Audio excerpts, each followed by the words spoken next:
제13편 일곱 나팔 세 번째 강의를 들으시겠습니다. 안녕하십니까? 지금 저희는 요한계시록에서 가장 난해하고 어려운 부분이라고 생각되는 일곱 나팔에 대하여 공부하고 있습니다. 그러나 우리가 이 계시록 전체 윤곽을 잘 이해를 하고 또 하나씩 풀어나가면 그렇게 또 막힌 것은 아닙니다.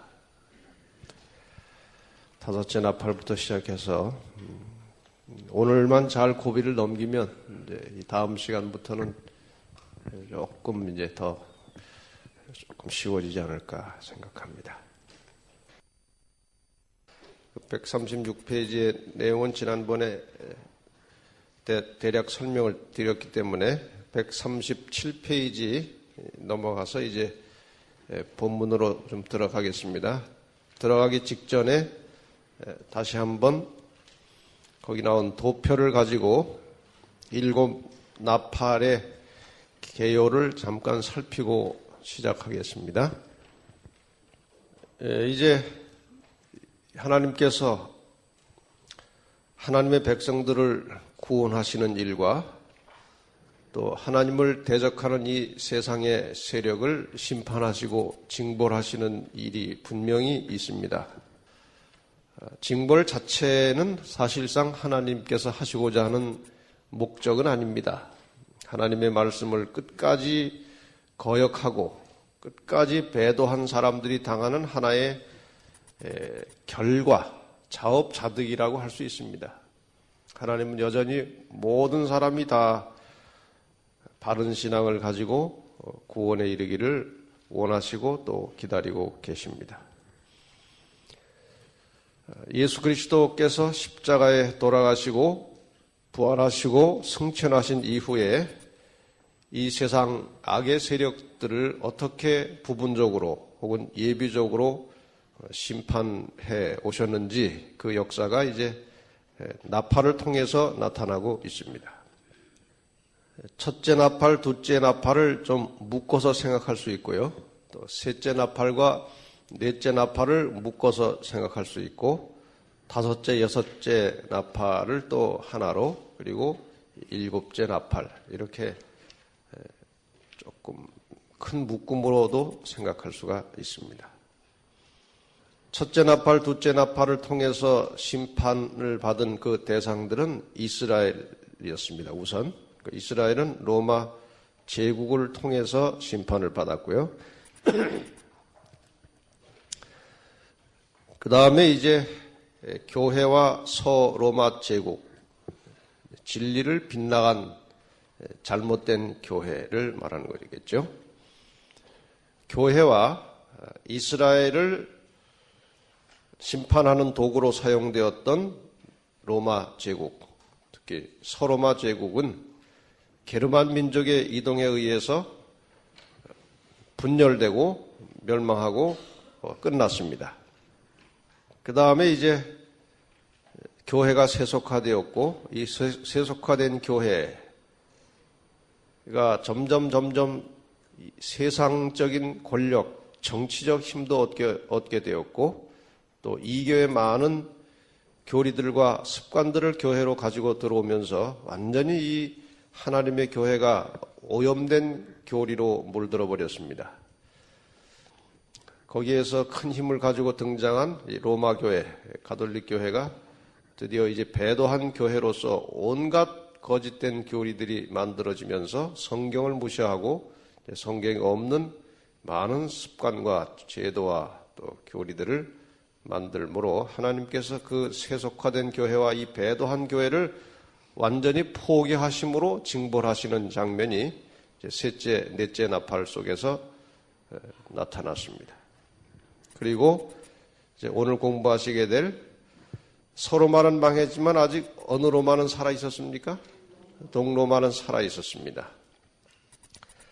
동로마는 그 배도한 교회를 계속 비호하는 세력으로 같이 공존하고 있었습니다. 그래서 하나님께서 그 배도한 교회와 동로마 제국을 멸망시키시는 장면이 이제 다섯째 나팔과 여섯째 나팔을 통해서 나타납니다. 그 배도한 교회와 동로마 제국을 심판할 때의 도구로 사용된 이 땅의 세력은 이슬람 세력입니다. 사탄은 자기의 어떤 목적을 달성하기 위해서 이 땅에 어떤 세력들을 자꾸 만들어서 등장시킵니다. 또 하나님께서는 하나님대로 그 나타난 어떤 세력을 이용해서 하나님의 뜻을 이루어 가십니다. 이것이 이제 반복되는 지구의 역사들입니다. 그래서 이 이슬람 세력의 역사가 상당히 복잡합니다. 그러나 지난번 간단하게 설명을 드렸는데 이슬람은 마호메트에 의해서 시작됐죠. 그 정도는 다 아시죠. 지금 온 세계의 그 테러의 공포를 일으키고 있는 장본인들은 바로 이 이슬람의 후예들입니다. 이슬람 세력들입니다. 이슬람을 우리가 그 하나의 세력화된 이슬람을 이렇게 나누어 볼 수 있습니다. 사라센 제국이라고 나옵니다. 사라센 제국. 이슬람 세력이 하나의 큰 국가적인 힘을 갖게 되었던 그 시대를 말합니다. 그 다음에 이제 사라센 제국이 이렇게 약화되면서 이어서 나타난 또 하나의 이슬람 세력이 있는데 그것을 우리가 투르크 세력이라고 합니다. 투르크. 토이기라는 말이 여러분에게는 더 친숙할 것입니다. 토이기. 이것을 또 현대 우리의 용어로 하면 터키를 말합니다. 터키. 지금은 현대의 이제 국가로는 터키로 되어 있죠. 근데 이 투르크가 동로마를 멸망시키는 과정에서 두 개가 나옵니다. 두 개. 하나는 그 셀주크 투르크가 나오고 또 이어서 오스만 투르크가 나옵니다. 오스만 투르크. 결국 동로마 제국은 이 오스만 투르크에 의해서 망했습니다. 1453년에 이제 오스만 투르크에 의해서 망했는데 이 동로마가 멸망하도록까지는 오스만 투르크가 단독으로 역할을 한 것이 아니라 이 사라센 제국의 시대를 통해서 또 셀주크 투르크를 통해서 이미 상당한 타격을 받고 있었습니다. 받고 있다가 그 마지막 부분에 이제 최종적으로 아주 집중적으로 공격해서 동로마를 정복한 힘은 오스만 투르크 이렇게 되어 있습니다. 그러니까 이 정도 배경을 알고 다섯째 나팔, 여섯째 나팔을 보시면 이해가 좀 쉬워질 것 같아서 미리 설명을 좀 드렸습니다. 내용이 상당히 깁니다. 이 다섯째 나팔은 본문 내용이 상당히 길어요. 137페이지를 보시면 본문을 좀 먼저 살펴보겠습니다. 우선 한번 보겠습니다. 이렇게 보면서 필요한 것들은 잠깐 설명을 드린 다음에 나중에 이제 좀 세부적인 설명으로 들어가겠습니다. 그런데 오늘 진도 나갈 것이 많기 때문에 어떤 것들은 제가 간략하게 다루고 넘어가야 됩니다. 그러니까 여러분들이 교재를 계속해서 잘 좀 참고하시기 바랍니다. 우선 다섯째 천사가 나팔을 불매 내가 보니 하늘에서 땅에 떨어진 별 하나가 있는데 저가 무저갱의 열쇠를 받았더라. 저가 무저갱을 여니 그 구멍에서 큰 풀무에 연기 같은 연기가 올라오매 해와 공기가 그 구멍의 연기로 인하여 어두워지며 또 황충은 이제 구약의 언어로 하자면 메뚜기입니다. 메뚜기. 황충이 연기 가운데로부터 땅 위에 나오매 저희가 땅에 있는 전갈의 권세와 같은 권세를 받았더라. 이것은 이제 이슬람 세력이 출현하는 배경과 그 모습을 설명해 주고 있습니다. 나중에 다시 설명을 드리겠습니다만 그 다음에 그 이슬람이 출현해서 어떤 역할을 하게 될 것인지에 대하여 4절부터 나옵니다. 저에게 이르시되 땅에 풀이나 푸른 것이나 각종 수목은 해야 하지 말고 오직 이마에 하나님의 입맞지 아니한 사람들만 해야라 하시더라. 그러나 그들을 죽이지는 못하게 하시고 5달 동안 괴롭게만 하게 하시는데 그 괴롭게 함은 전갈이 사람을 쏠 때 괴롭게 함과 같더라. 그날에는 사람들이 죽기를 구하여도 얻지 못하고 죽고 싶으나 죽음이 저희를 피하리로다. 이런 일을 하겠다는 것입니다. 그러니까 이 이슬람 세력이 올라와서 하나님을 대적하는 사람들을 아주 극심하게 괴롭히고 어렵게 만들고 고통을 주겠다 이것입니다. 그런데 누구에게는 손대지 말라고 그랬습니까? 하나님의 인 맞은 자들, 인 맞지 아니한 사람들만 해야라 한 것을 보면 인 맞은 자들은 해야지 말라는 것이죠. 이제 그 앞에 미리 풀이나 푸른 것이나 각종 수목은 해야지 말고 이제 이 말은 인 맞은 자들에 해당하는 것이겠죠. 그러니까 하나님의 백성들을 가리키는 것입니다. 그 다음에 다시 그 이슬람의 모양에 대하여 재차 반복 설명합니다. 이제 계시가 이런 모양으로 구조가 늘 자주 나오죠. 황충들의 모양은 전쟁을 위하여 예비한 말들 같고 그 머리에 금 같은 면류관 비슷한 것을 썼으며 그 얼굴은 사람의 얼굴 같고 또 여자의 머리털 같은 머리털이 있고 그 이는 사자의 이 같으며 또 철 흉갑 같은 흉갑이 있고 그 날개들의 소리는 황충이니까 또 날개가 있겠죠. 그러니까 아마 메뚜기 떼들이 쫙 한꺼번에 날아가면 날개 소리가 나지 않겠습니까? 아마 그것을 연상한 것 같습니다. 병거와 많은 말들이 전장으로 달려 들어가는 소리 같으며 또 정갈과 같은 꼬리와 쏘는 살이 있어 그 꼬리에는 5달 동안 사람들을 해하는 권세가 있더라. 저에게 임금이 있으니 무저갱의 사자라. 히브리음으로 이름은 아바돈이요 헬라음으로 이름은 아볼론이더라. 첫째 화는 지나갔으나 보라 아직도 이후에 화 둘이 이르리로다. 11절은 또 어디와 관계가 있는가 하면은 1절과 관계가 있어요. 하늘에서 별 하나가 떨어졌다고 그랬죠? 무저갱의 열쇠를 받았다고 그랬죠? 그것에 대한 또 다른 확인입니다. 저희에게 임금이 있으니 무저갱의 사자라. 1절하고 연결이 되죠? 네. 이것도 사실 교차 대꾸법으로 설명을 또 해서 그려낼 수 있지만 시간 관계상 그냥 일단 넘어갑니다. 설명을 좀 드려야 되기 때문에. 네, 하늘에서 떨어진 별, 이것은 이사야 14장 12절을 참고해 볼 때 아마도 사탄을 지칭하는 것이 거의 확실합니다. 여기도 떨어진 얘기가 나오는데 너 아침의 아들 계명성이여. 계명성은 뭔가요? 별이지요? 계명성은 성경에 나오는 옛말인데 루시퍼라고 돼 있어요. 어떤 성경에는 루시퍼라고 돼 있고 그 루시퍼는 금성의 다른 이름이에요. 금성.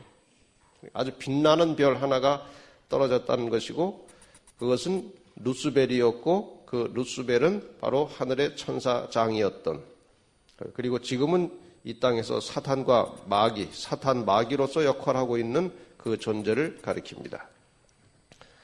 어찌 그리 하늘에서 떨어졌으면 너 열국을 엎은 자 어찌 그리 땅에 찍혔는고. 하늘에서 떨어진 별, 루스벨이지요? 사탄 마귀. 그 다음에 계시록 12장 9절은 이 이제 구약의 표현, 이사야 12장 12절의 구약의 표현을 다시 이용해서 요한은 어떻게 표현하고 있는가 하면 큰 용이 내어 쫓기니 옛뱀 곧 마귀라고도 하고 사단이라고도 하는 온 천하를 꿰는 자라. 땅으로 내어 쫓겼다.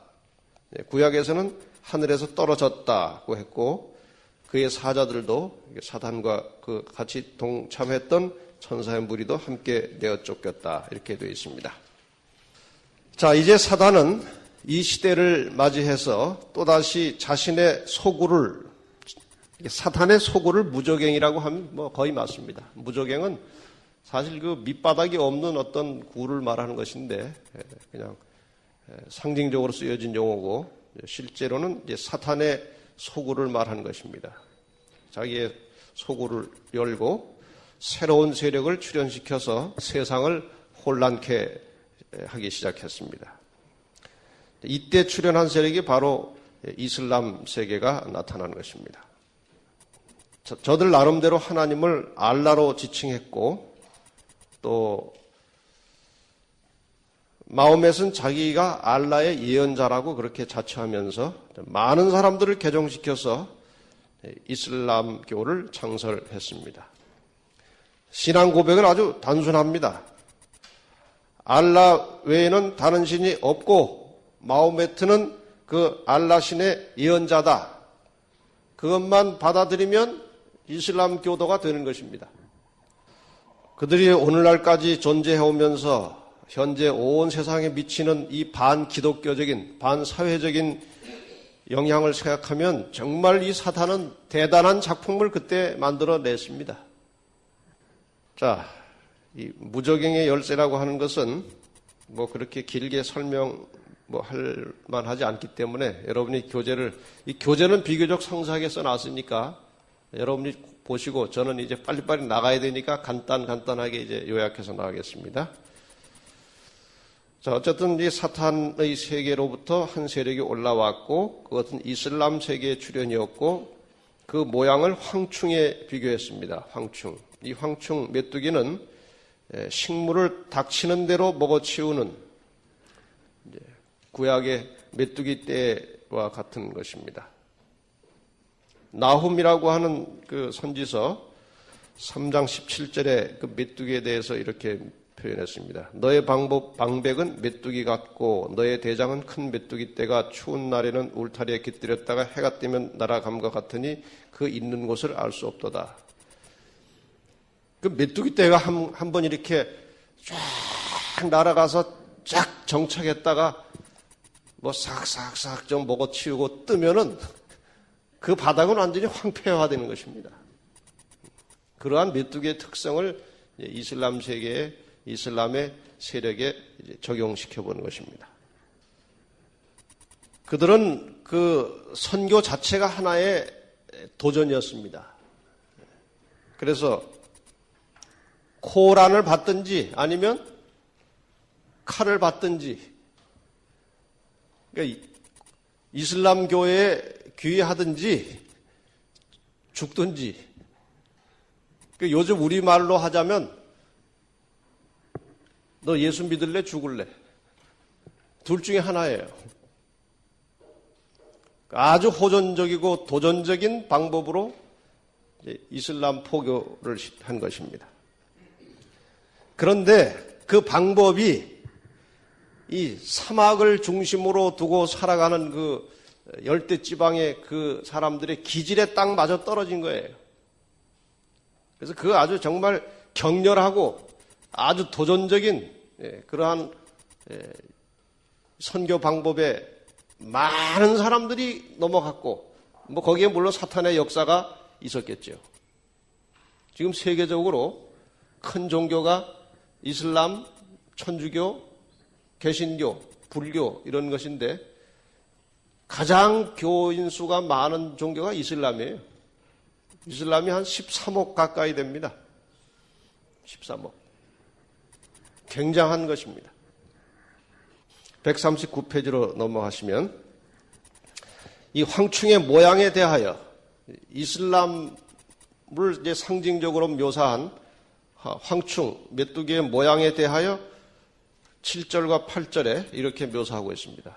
황충들의 모양은 전쟁을 위하여 예비한 말들 같고 그 머리에 금 같은 면류관 비슷한 것을 썼으며 말이 참 복잡하네요.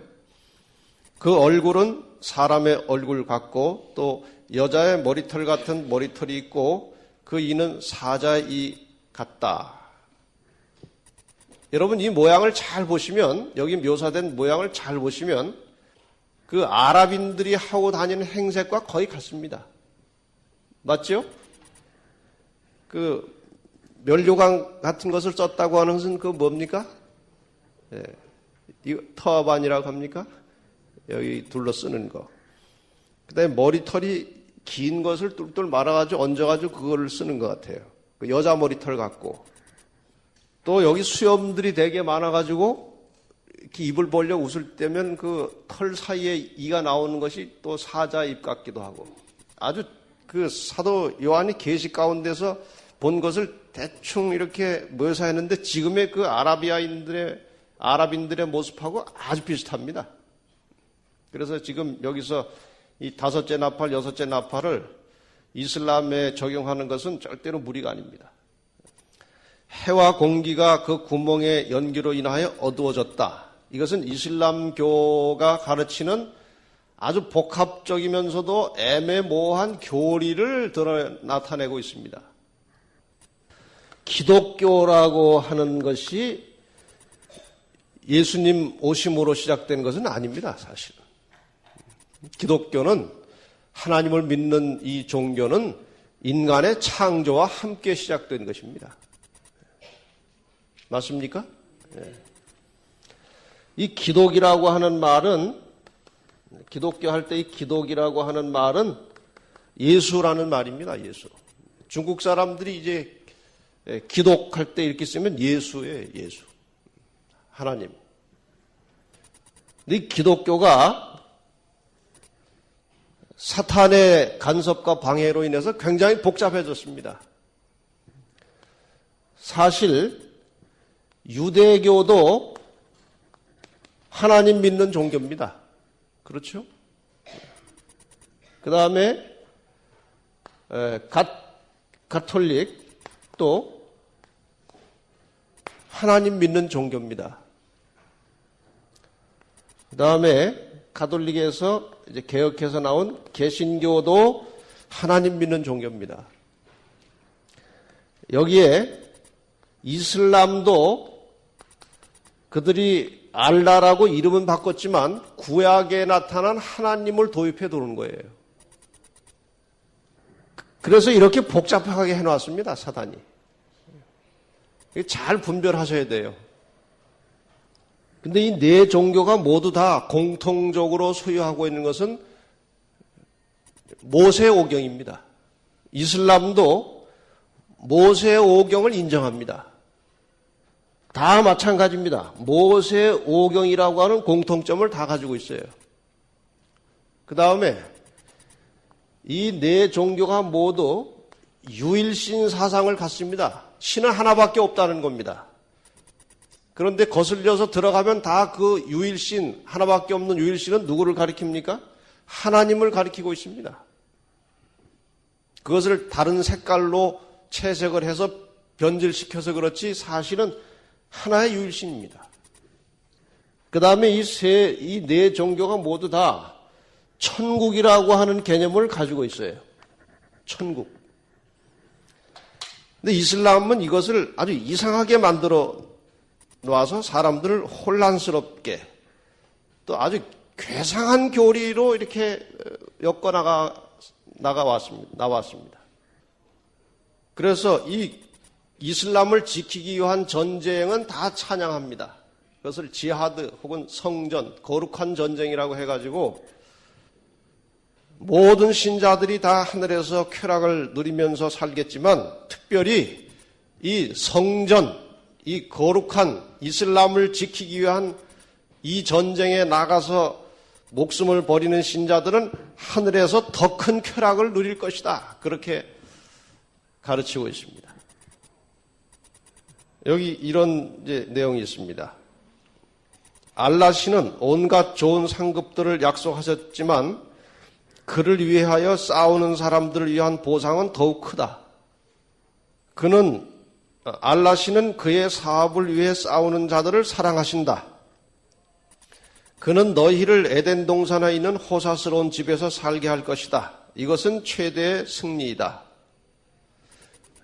이렇게 하나님과 천국에 대해서 가르치면서도 가르치고 또 전쟁을 동참하고 전쟁을 위해서 목숨을 버릴 것도 가르치면서 또 음식이나 또 이성 문제에 있어서는 대단히 높은 도덕적 수준을 또 요구합니다. 무엇이 올바른 기준인지 종잡을 수가 없어요. 그리고 이슬람이 특별히 강조하는 것은 천국에 들어가서 쾌락을 누리겠다는 것입니다. 그 대신 이 땅에 사는 것은 아주 금욕을 요구하고 희생을 요구하는 것입니다. 아마 그런 상대적인 개념을 가지고 이제 천국을 자꾸 소개하면서 이 땅에서의 희생과 때로는 목숨까지 바치는 것들을 이제 자꾸 조장을 하고 있는 것이죠. 요즘 한참 자살 폭탄 테러가 일어나고 있는데 얼마 전에 16살짜리 한 소년이 자살 폭탄 테러 하기 직전에 잡혔어요. 잡혔는데 이렇게 말했습니다. 학교에서 그렇게 배웠다는 것입니다. 선생님에게. 천국에는 꿀과 와인은 이제 포도주, 술이죠. 강처럼 흐르고 72명의 처녀들이 있다던데요.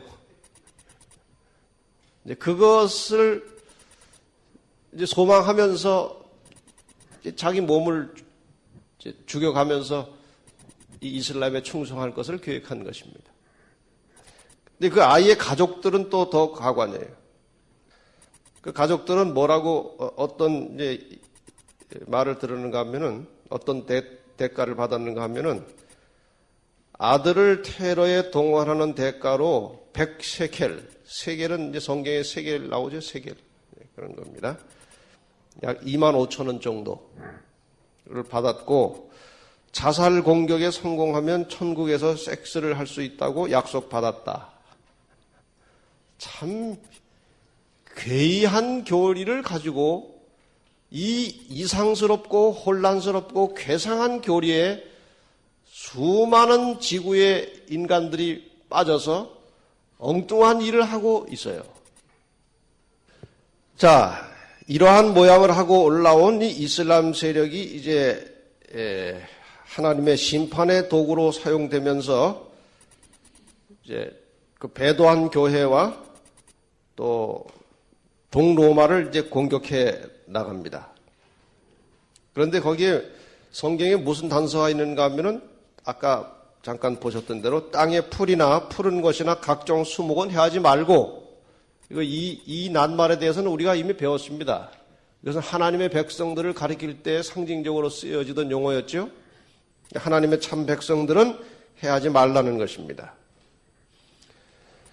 근데 한 기록에 보면 교재 여러분 다 내용이 내용이 들어 있습니다.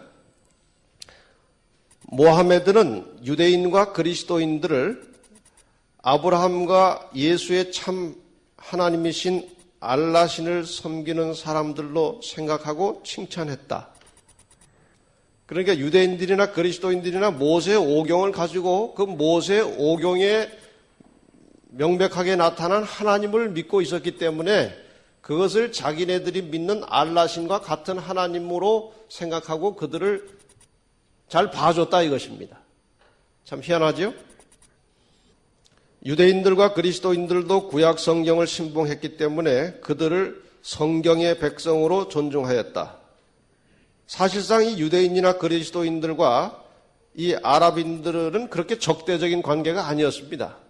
그것은 이제 지금처럼 그렇게 적대 관계가 아니었는데 역사가 지나면서 거기 조금 전문적인 용어가 나와 있습니다만은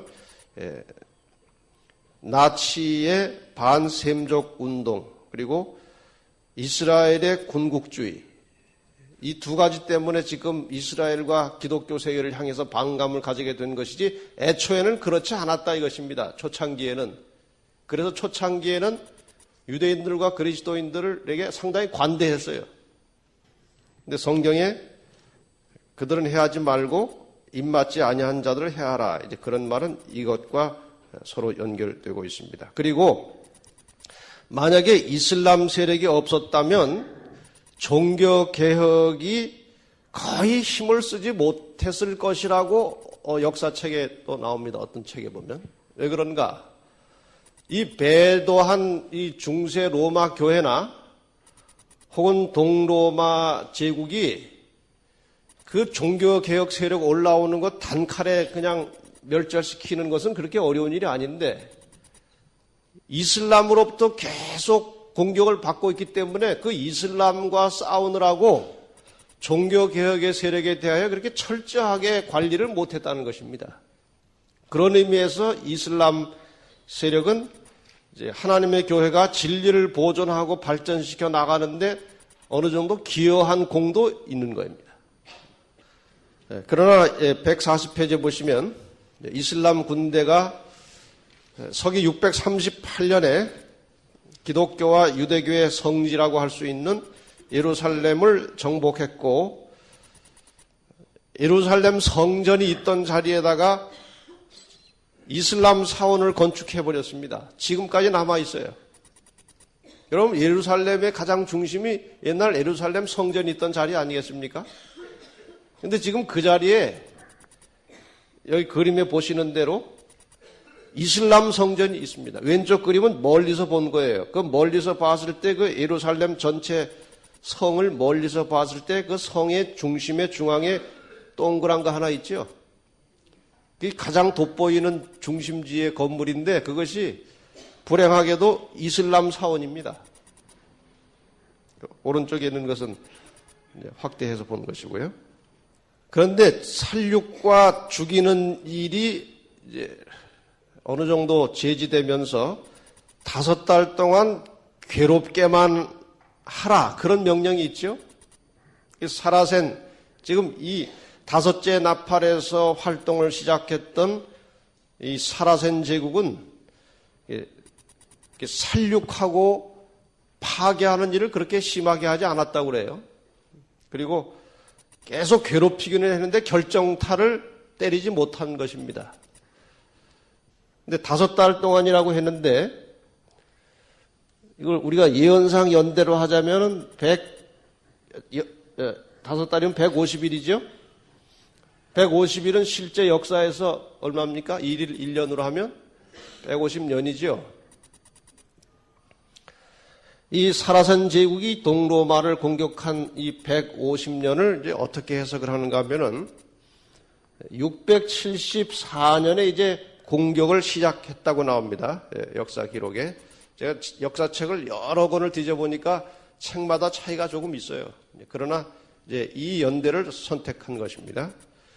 그 다음에 이 사라센 제국이 마지막으로 동로마의 콘스탄티노플을 공략한 것은 이제 823년으로 되어 있습니다. 근데 이것을 기간으로 하면은 딱 빼면은 149가 나와요. 149. 근데 사실 674년도 포함시키고 823년도 포함시키면은 150년입니다. 이렇게 설명하는 학자도 있고, 그 다음에 이 연대 계산하고 적용하는 것은 이제 나중에 6째 납할 때 같이 동시에 다시 한 번 더 할 테니까 여기서 넘어가겠습니다. 자, 이렇게 해서 이제 5달 동안 괴롭게만 하던 이슬람 세력은 823년 이후로 약화되고 이제 다른 하나의 세력이 올라왔는데 그 세력이 아까 여기 도표에서 보신 대로 셀주크 트루크가 올라왔고 셀주크 트루크에 이어서 또 어디가 올라왔습니까? 오스만 트루크가 올라왔죠. 자, 이제 6째 나팔로 넘어갑니다. 6째 나팔. 여전히 이것은 배도한 교회와 동로마를 향한 심판의 내용입니다. 13절. 6째 천사가 나팔을 불매 내가 들으니 하나님 앞 금단 4뿔에서 한 음성이 나서 여전히 그 성소가 배경이 나오죠. 금단 4뿔에서 금으로 된 향단입니다. 나팔 가진 6째 천사에게 말하기를 큰 강 유브라데에 결박한 4천사를 놓아주라 하며 4천사가 놓였으니 그들이 그 년, 월, 일시에 이르러 사람 3분의 1을 죽이기로 예비한 자들이더라. 마병대의 수는 2만만이니 내가 그들의 수를 들었노라. 이같이 이상한 가운데 그 말들과 그 탄자들을 보니 불빛과 자줏빛과 유황빛 흉갑이 있고 또 말들의 머리는 사자머리 같고 그 입에서는 불과 연기와 유황이 나오더라. 이 세 재앙 곧 저희 입에서 나오는 불과 연기와 유황을 일하여 사람 3분의 1이 죽임을 당하니라. 그 말들의 힘은 그 입과 꼬리에 있으니 그 꼬리는 뱀 같고 또 꼬리에 머리가 있어 이것으로 해하더라. 정신이 하나도 없죠? 뭐가 뭔지. 그러나 나중에 간단하게 또 이해가 되는 부분입니다. 잘 묘사는 복잡한데 이 재앙에 죽지 않고 남은 사람들은 그 손으로 행하는 일을 회개치 아니하고 오히려 여러 귀신과 또는 보거나 듣거나 다니거나 하지 못하는 금은동 목석의 우상에게 절하고 또 그 살인과 복술과 음행과 도적질을 회개치 아니하더라. 이게 6째 나팔의 사건들입니다. 우선 큰 강 유브라데에 결박한 네 천사를 놓아주라고 그랬죠. 근데 이 네 천사 이야기는 어디에도 나옵니까? 계시록 7장에 나오죠. 땅에 네 모퉁이에 바람을 붙들고 있는 천사라는 게 거기 또 나오지 않습니까?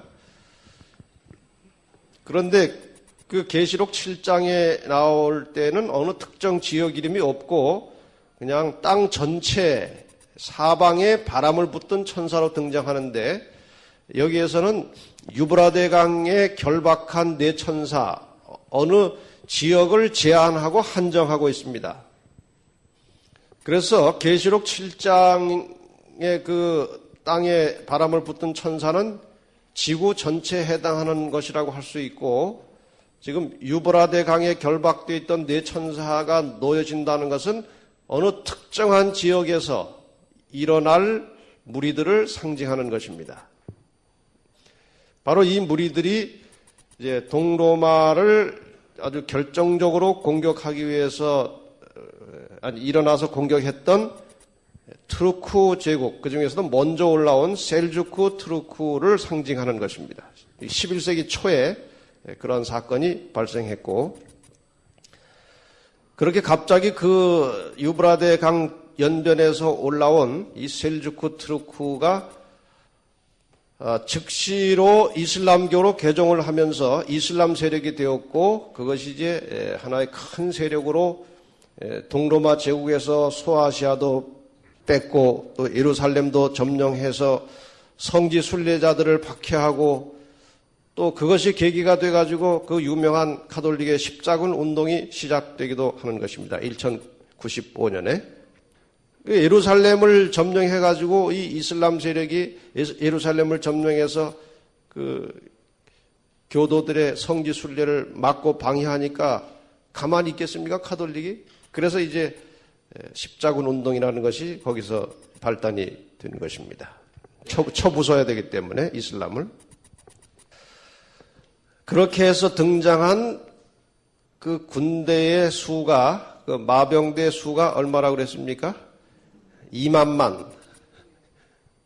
2만만이라고 하는 것은 우리가 사실 쓰는 그 수 단위는 아닙니다. 근데 성경에서 뭐 천천만만, 2만만 뭐 이렇게 나오는 것은 사람들이 계산할 때 다 곱합니다. 1000 곱하기 1000 곱하기 만 곱하기 만 할 때 천천만만 이렇게 계산하고 뭐 셀 수 없는 무리들을 가리키는 것입니다. 이것도 2만만을 이렇게 동그라미를 쳐놓으면 2억인가 그렇게 돼요. 2만 곱하기 만 하면 2억입니다. 이것은 딱 2억이라는 말이 아니고 그 메뚜기 떼처럼 많은 그 이슬람 군대의 세력을 가리키는 용어라고 볼 수 있습니다. 그런데 그들이 사용하는 뭔가 그 무기가 있는데 사도 요한이 계시 가운데 보니까 뭐가 나오는 것처럼 보였습니까? 불과 연기와 유황이 나왔다. 지금 이 셀주크 트루크에 의해서 약화되었던 동로마 제국이 마침내 결정적으로 어디에게 망했습니까? 아까 보니까 오스만 트루크에 의해서 망했죠? 오스만 트루크. 근데 이 동로마에게 아주 결정적인 공격을 가해서 동로마를 정복한 오스만 투르크가 사용했던 최초의 무기가 대포라는 것입니다. 대포. 대포를 사용한 거예요. 그런데 그 당시 그 대포가 뭐 이렇게 정교해가지고 정확하게 맞히지는 못하는 대포겠죠. 그러나 그 당시 이제 주로 성벽을 쌓고 외적의 침입을 막고 있던 그 당시 문화로 봐가지고는 성벽은 그 당시 사람들이 가지고 있던 무기나 이런 뭐 가지고는 도무지 그 파괴할 수 없는 아주 두꺼운 몇몇 타씩 되는 두께의 성벽을 쌓고 있기 때문에 사람의 힘으로 잘 안 망가지는데 이 오스만 토이기가 뭘 사용했는가 하면 대포를 사용했다는 것입니다. 대포. 정교하게 사람은 공격을 못해도 성벽을 무너뜨리는 데는 대포가 제격입니다. 그래서 이 대포 사용하는 것을 사도 요한이 계시 가운데 봤는데 사도 요한이 대포가 뭔지 압니까? 그 대포가 그 당시 없었기 때문에 그 대포의 모양을 이렇게 묘사한 겁니다. 19절부터 보세요. 19절이 아니라 17절부터 보시면 그 말탄 자들을 보니 불빛과 자줏빛과 유황빛 흉갑이 있고 또 말들의 머리는 사자머리가 같고 그 입에서는 불과 연기와 유황이 나오더라. 입에서 뭐가 나오더라고요? 불과 연기와 유황이 나오더라. 대포를 쏘면 거기서 불꽃과 연기와 그걸 터뜨리려면 화약이 있어야 되겠죠? 그런 약이, 그 유황이 나온다 이것입니다. 그 다음에 이제 19절부터 보면은 이 말들의 힘은 입과 꼬리에 있다. 여러분 그 대포를 보셨습니까? 옛날 대포? 어디 뭐 공원 같은 데나 전시관 같은 데 가면은 가끔 대포가 있죠? 대포가 이렇게 대포를 굴려가는 바퀴도 있고 그 다음에 이제 그 대포를 이제 쏘는 포신이 있어요, 포신. 그 대포알을 여기다 집어넣고 어디로 나옵니까? 여기서 이제 포탄이 이렇게 나가버려요. 아마 사도 요한이 계시 가운데서 이걸 봤나 봐요. 보고 그 힘이 입과 꼬리에 있다. 입으로 집어넣고 이걸 이제 꼬리처럼 본 것 같아요. 이 대포의 모양을 이렇게 묘사했다고 보는 것입니다. 근데 실제로 오스만 토이기가 최초로 이런 대포를 사용했다는 것은 뭐 역사적으로 밝혀져 있는 것입니다. 자, 요한이 재밌죠? 요한이 적절하게 잘 묘사를 한 것입니다. 그래서 이 오스만 토이기가 사용하는 대포의 힘에 의해서 이 동로마가 결정적인 이제 공격을 받고 무너지는 그런 것을 예언으로 본 것입니다. 결국 이 동로마는 1453년 5월 29일에 무너져 내려앉았습니다. 그런데 15절에 보시면 그 년 월 일시에 이르러 사람 3분의 1을 죽이기로 예비한 자들이 3분의 1에 대해서는 제가 설명을 여러 차례 했습니다. 절반 이상은 아니지만 상당히 치명적으로 많은 숫자를 가리킬 때 3분의 1 이것은 이제 동로마에 멸망당하는 상황을 설명하는 것인데요. 연월 일시에 이르러 이 말이 어려운 말이에요. 연월 일시. 그 연월 일시와 그 다섯째 나팔에 나오는 이제 다섯 달, 다섯째 나팔에는 5달이라고 하는 기간이 나오죠. 그 다음에 지금 6째 나팔에는 또 어떤 기간이 나오는가 하면은 년, 월, 일, 시라고 하는 기간이 나와요. 지금 이 7 나팔이 어렵다고 하는 핵심적인 이유가 이제 여기에 또 있어요. 이게 참 풀기가 쉽지 않은 겁니다. 5달은 이제 150일, 그래서 150년으로 이제 해석을 할 수 있는데, 년, 월, 일, 시는 어떻게 되는가? 우리가 한때, 두때, 반때라고 하는 말을 이제 다니엘서와 계시록에 나오는데요. 한때, 두때, 반때. 그러니까 한때, 두때, 반때는 한때 더하기, 반때 더하기, 한때 더하기, 두때 더하기, 반때 해서 이것을 세때 반으로 하죠. 그런 방식으로 하면 이것도 1년 더하기 1개월 더하기 1일 더하기 1시간입니다.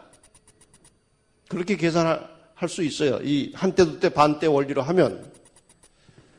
그러면 1년은 날짜로 하면 얼마입니까? 360일이죠?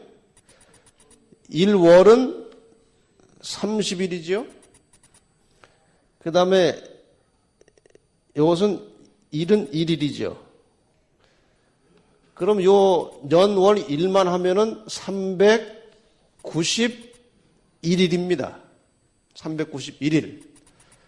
그러면 1일을 1년으로 하라고 했으니까 역사 예언에 나타난 역사를 해석할 때 391년으로 봐야 되겠죠? 이해는 가시죠? 이렇게 계산하는 데 대해서.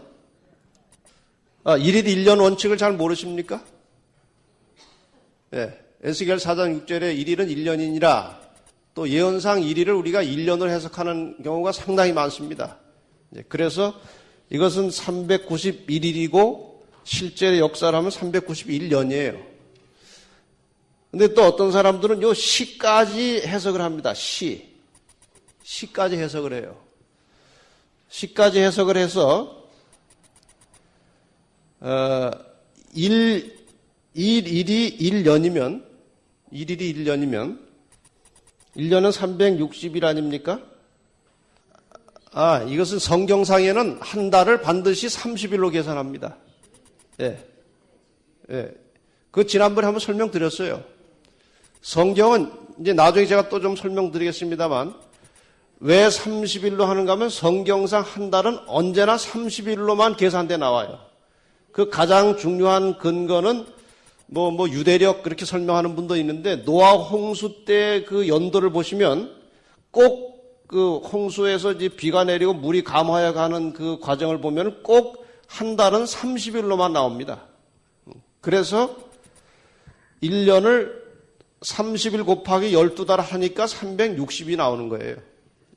이걸 뭐 31일로 했다가 또 29로도 했다가 하면은 혼란이 돼서 안 되죠. 됐습니까? 예. 그러면 이 시를 실제 역사적인 그 기간으로 하자면은 360 나누기 24시간으로 하면 이제 하나가 나오고 24가 나오고 120 하면 이제 15일에 15일. 그래서 년월일 시를 실제 역사 기간으로 할 때 391년 15일이라는 기간이 나온다는 겁니다. 근데 이거 지금 왜 저게 이해가 안 갈까 생각 드시는 분들도 걱정할 것은 없습니다. 왜냐하면 이건 구원받는데 아무 관계가 없어요. 그러니까 이거 이해가 안 가는 거에 대해서 염려하지 말고 그냥 뭐 그렇구나 하고 넘어가셔도 아무 상관없는데 저는 이제 가르치는 입장에서 좀 더 상세하게 설명을 드리는 겁니다. 자, 그러면 5달은 150일로 계산돼 나오고 150년으로 실제 역사에서 년월 일시는 이제 391년 15일로 계산돼 나오는데 또 어떤 사람들은 요 시를 계산하지 않아요. 왜 계산하지 않는가? 그 원문에 보면 요 시에만 그 정관사가 붙어가지고 다른 연월일 시하고는 구분이 돼 있어요. 그러니까 이것을 원문으로 그대로 또 그 정관사까지 포함해서 하자면 그 시간, 즉 연월일에 이르러 이렇게 또 해석도 되거든요. 그래서 어떤 사람은 이 시를 해석하지 않고 그냥 391년으로만 하는 경우도 또 있어요. 그런 것 저런 것을 이제 다 이제 설명을 제안을 드리고 이제 저는 이렇게 생각한다. 그렇게 말씀드리려고 그래요.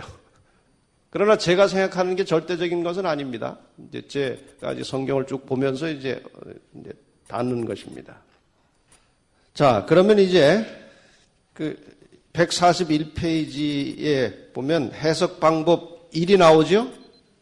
그 다음에 142페이지에 가면 해석 방법 2가 있고, 그 다음에 142페이지 제일 아래 보면은 해석 방법 3이 있어요. 이 세 가지로 해석돼요. 여러 그 책들을 참고해 보면. 자, 그 세 가지로 할 경우에 1번에 대해서 먼저 잠깐 설명하겠습니다. 142페이지 1번. 5달을, 즉 150년을 언제로 보는가 하면은 오스만 투르크가 1299년 7월 27일에 동로마 지방의 한 구역인 니코메디아를 침공하기 시작했는데 그 시작일이 1299년 7월 27일이었습니다. 그러면 얼마 동안 동로마를 공략하겠다고 했는가 하면은 150년. 그래서 가보니까 1449년 7월 27일. 여러분 49년으로 되어 있습니까? 네. 먼저 조금 이것이 잘못되는데 이제 고쳐진 것 같습니다. 1449년 7월 27일까지 가면은 5달입니다. 이 5달로부터 391년 15일을 지나가면 어디가 나오는가 하면은 1840년 8월 11일이 나와요. 그런데 1840년 8월 11일에 무슨 일이 있었는가 하면은 이 동로마를 점령했던 오스만 토이기가 점점 세력이 약화되다가 1840년 8월 11일에 런던 협정이라고 하는 특별한 회의를 통해서 완전히 오스만 투르크가 독립성을 상실해버린 날이 이 날이에요. 그래서 1번으로 해석하는 사람이 있습니다. 그 다음에 해석 방법 2는 이것입니다. 그 5달 동안 괴롭게 하는 그 내용은 5째 나팔에 나오는 게 아닙니까? 그리고 큰 살상 행위가 없어야 됩니다. 왜냐하면 5달 동안 어떻게만 하라고 그랬어요? 괴롭게만 하라고 그랬지 않았습니까? 그러니까 이제 사라센 제국이 동로마를 향해서 공격은 하되 살상이나 어떤 치명적인 공격을 하지 못한 채 괴롭히기만 했던 674년부터 823년, 아까 제가 설명드렸죠, 잠깐? 그 기간을 150으로 잡는 것입니다. 150으로 잡고, 그 다음에 년, 월, 일, 시는, 아까 말씀드린 대로 시는 계산하지 않고, 그것을 그저 어느 특정한 시간, 곧, 년, 월, 일로 그렇게 해석해가지고, 391년만 적용하는 것입니다. 그런데 이것이 또 묘하게 어떻게 맞아떨어지는가 하면 동로마가 언제 망했습니까? 1453년에 망했어요. 동로마가 망한 1453년으로부터 391년이 지나가면은 언제가 나오는가 하면 1844년이 나옵니다. 1844년은 2300주야를 지난번에 잠깐 이제 윤곽만 공부하실 때에 이 땅에 대한 하나님의 마지막 심판이 시작된 것으로 나오는 것이 1844년입니다. 그렇게 해서 이렇게 적용하는 사람도 있어요. 그 다음에 세 번째는 이겁니다. 잘 들어보세요. 세 번째를. 150일인데 이것은 이제 사도 요한이 어디까지나 지금 구약을 배경으로 이 글을 쓰고 있기 때문에 거기서 도입된 것이 아닌가 하는 해석입니다. 하나님께서 죄악 세상을 심판하셨던 노아 홍수의 역사에서 비가 막 쏟아지기 시작해가지고 물이 땅에 철철 넘치던 기간이 총 150일입니다. 정확하게 150일이에요.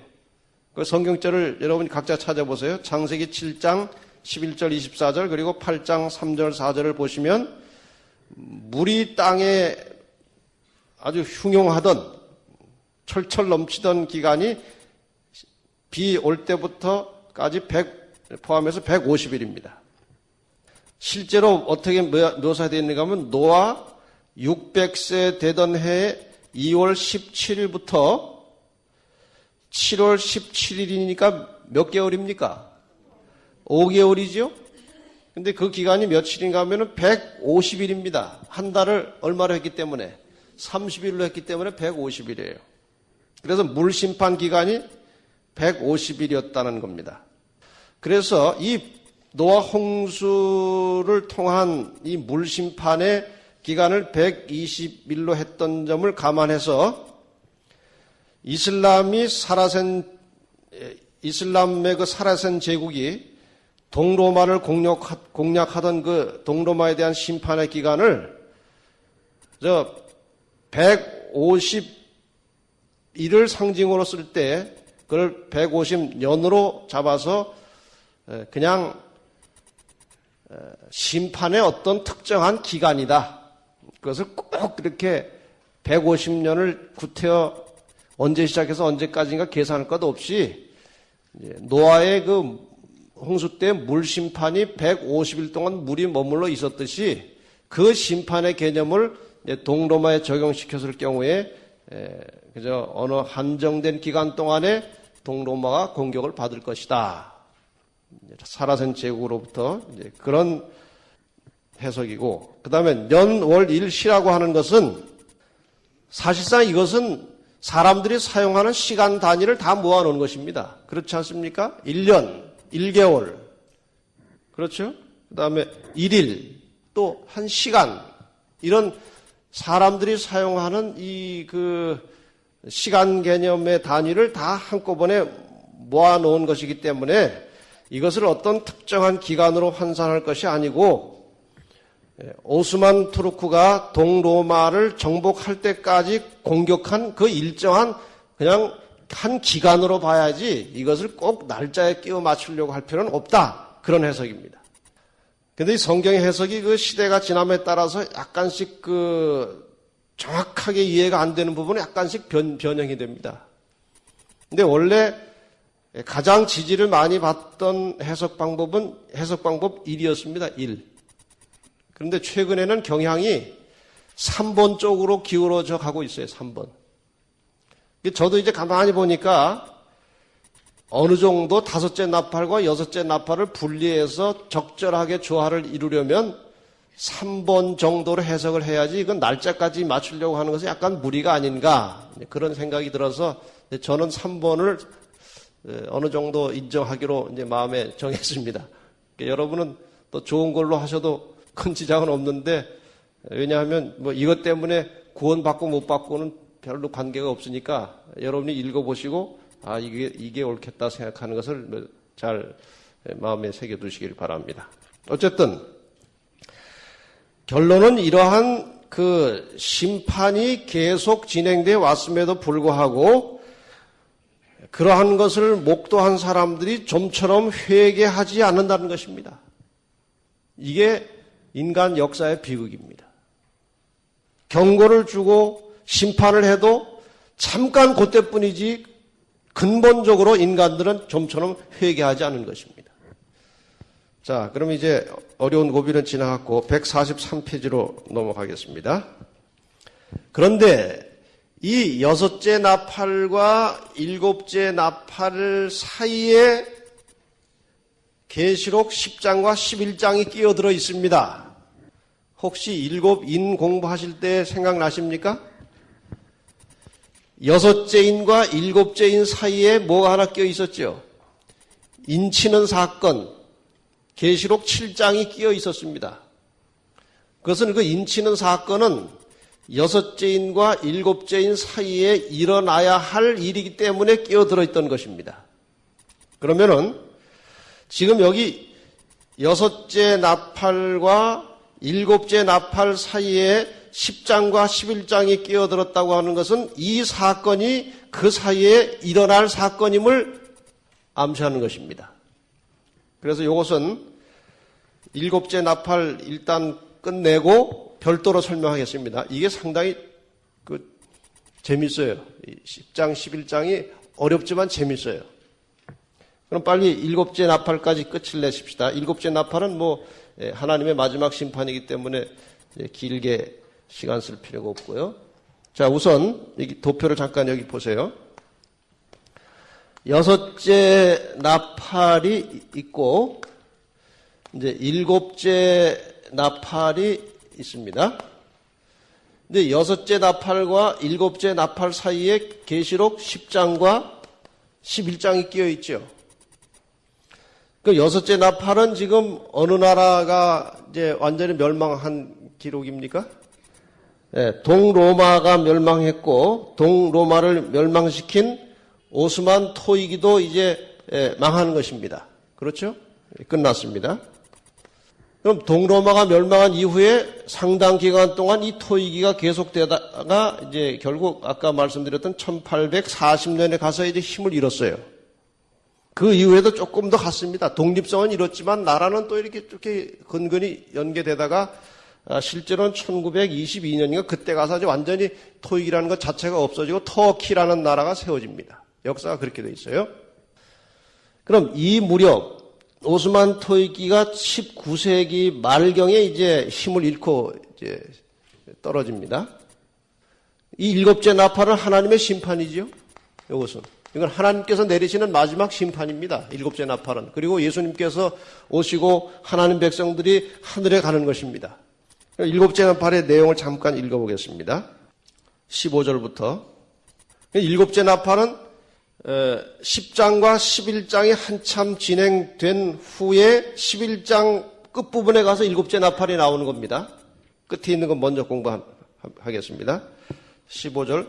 일곱째 천사가 나팔을 울며 하늘에서 큰 음성들이 나서 가로되 세상 나라가 우리 주와 그 그리스도의 나라가 되어 그가 세세토록 왕노릇하시리로다 하니 하나님 앞에 자기 보좌에 앉은 24장로들이 엎드려 얼굴을 대고 하나님께 경배 가로되 감사하옵나니 옛적에도 계셨고 시방도 계신 주 하나님 곧 전능하신 이여 친히 큰 권능을 잡으시고 왕노릇 하시도다.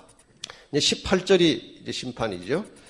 이방들이 분노하며 주의 진노가 임하여 죽은 자를 심판하시며 종 선지자들과 성도들과 또 물론 대소하고 주의 이름을 경유하는 자들에게 상 주시며 또 땅을 망하게 하는 자들을 멸망시키실 때로소이다 하더라. 지금 이 일곱째 나팔도 다른 여러 성경의 경우와 마찬가지로 우선 결론이 나왔는데 그 결론은 하나님의 백성들이 구원받고 하늘의 왕국의 일원이 되어서 세세토록 왕노릇한다는 결론이 먼저 나왔습니다. 그렇죠? 먼저 나왔고 그렇게 되니까 그 주변에 있던 24장로들이 엎드려서 얼굴을 땅에 대고 하나님께 경배하고 이제 감사하고 찬양을 돌립니다. 이제 이것은 결론이고 그 전에 무슨 일이 먼저 있었습니까? 이방들이 분노했고 분노하는 이방들을 향해서 하나님의 진노가 임했고 그래서 하나님을 대적하는 세력은 하나님의 진노로 망했고 선지자들과 성도들과 주의 이름을 경외하는 자들이 이제 상을 받고 악인들은 멸망을 받고 그런 사건들이 벌어진다 이것입니다. 몇째 나팔에서? 일곱째 나팔에서 그런 사건이 벌어진다. 이건 긴 설명 필요 없겠죠. 그래서 일곱째 나팔에서 악인들에게 내려지는 그 마지막 하나님의 진노는 어디하고 연결되는가 하면은 일곱 재앙과 연결이 됩니다. 나중에 이제 또 상세하게 나옵니다. 이 하나님의 마지막 진노는. 자, 그 다음에 144페이지 가셔서 여러분이 교재를 좀 잘 참고해 보시기 바랍니다. 이 장면이 마치면서 19절에 다시 말하면 계시록 11장 마지막 절에 일곱째 나팔이 끝나고 그 다음 장면으로 넘어가면서 19절이 기록되어 있어요. 12장 넘어가기 직전에 한번 읽어보겠습니다. 시작. 이에 하늘에 있는 하나님의 성전이 열리니 성전 안에 하나님의 언약궤가 보이며 또 번개와 음성들과 뇌성과 지진과 큰 우박이 있더라. 지금 그동안 이제 주로 사도 요한이 하늘에서 나오는 계시를 볼 때 촛대가 나오고 향단이 나오고 그러지 않았습니까? 근데 이번에는 성전이 열리면서 뭐가 보였습니까? 언약궤가 보이지 않습니까? 여러분 교재 가지고 오신 분들은 그 제일 앞에 처리해 놓은 성소 사진 있죠? 사진? 그 사진을 한번 보고 갑시다. 언약궤가 어느 위치에 있는 무엇인지 성소 사진을 한번 보시고 성소 내부 사진입니다. 사진 2. 사진 2를 보세요. 이제 이쪽 왼쪽에 있는 칸은 성소지요? 오른쪽에 있는 칸은 무엇입니까? 지성소지요? 그동안의 계시는 주로 촛대와 향단 그런 데서 이루어졌죠? 근데 이번에 이제 12장 계시록 12장 넘어가기 직전에는 뭐가 보였습니까? 언약궤. 궤는 궤짝입니다. 무엇이 들어있는 궤짝입니까? 십계명. 언약은 십계명을 말하는 것입니다. 언약궤는 십계명이 들어있는 궤짝입니다. 다시 말해서 이제 12장부터 나타날 계시는 뭐와 연관된 계시인가 하면은 언약궤, 하나님의 법, 십계명과 관련된 싸움이 계시록 12장, 13장, 14장에 이어지는 것입니다. 그래서 이 언약궤를 사도 요한이 미리 보았고 그 다음에 이제 12장으로 넘어갑니다. 그럼 이제 12장 넘어가기 전에 10장과 11장을 하고 가야 되겠죠? 네, 그럼 이제 10장과 11장을 좀 할 테니까, 아이고, 이것이 많이도 남았는데, 빨리 급하게 한번 가보십시다. 자, 10장 1절부터 11절까지에 보면 작은 책이 나오고 그 작은 책과 함께 일어나는 여러 가지 사건들이 전개됩니다. 아까 말씀드린 대로 10장의 사건은 이 동로마가 망한 후에 한동안 지속되던 토이기가 이제 몰락하는 19세기 말부터 이제 20세기 초에 걸쳐서 일어나는 일들입니다.